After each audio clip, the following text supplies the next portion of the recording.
na Minister Maduro dengan presupuesto 2022, se me terá CFT aconselhar para barra a cifra na de Judra na Dinsen tem com se me terá 39 milhões a hoje se nos comparar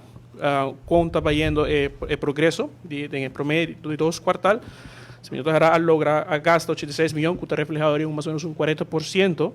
de lo qual está presupuestado. Kiko Minister Maduro está atribuir na logro aqui. Bom, papiando de presupuesto 2022. O presupuesto 2022 nos explica na parlamento, nos entregar em nota de câmbio e aí nos indicar que o tá é câmbio não co apresentar, então tem fundo não que nos arraia e tem ora e não outra coisa não que nos para assim ora não por contener o gasto não desde governação. Pois e nos explica ora no parlamento ampliamente que o tá é gasto não que tá menos, dos 4 projetos não que no abaidor, pero também 4 fundo não que nos arraia extra e assim ora não tá chega ora não na redução de lo qual que tá é déficit. E nota assim, ou quizás uma ponência que quizás por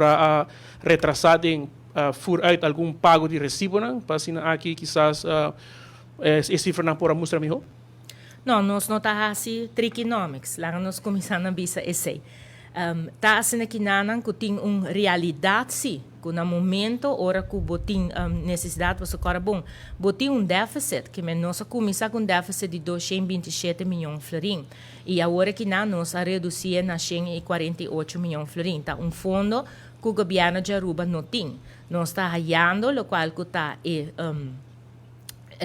fundo de sustento de liquidez, no serviço até com a outra de 2 milhões nossa raia, pois bote suma que está abrir e a suma aqui o não governo lo também o não para financiar a parte aqui do mercado local.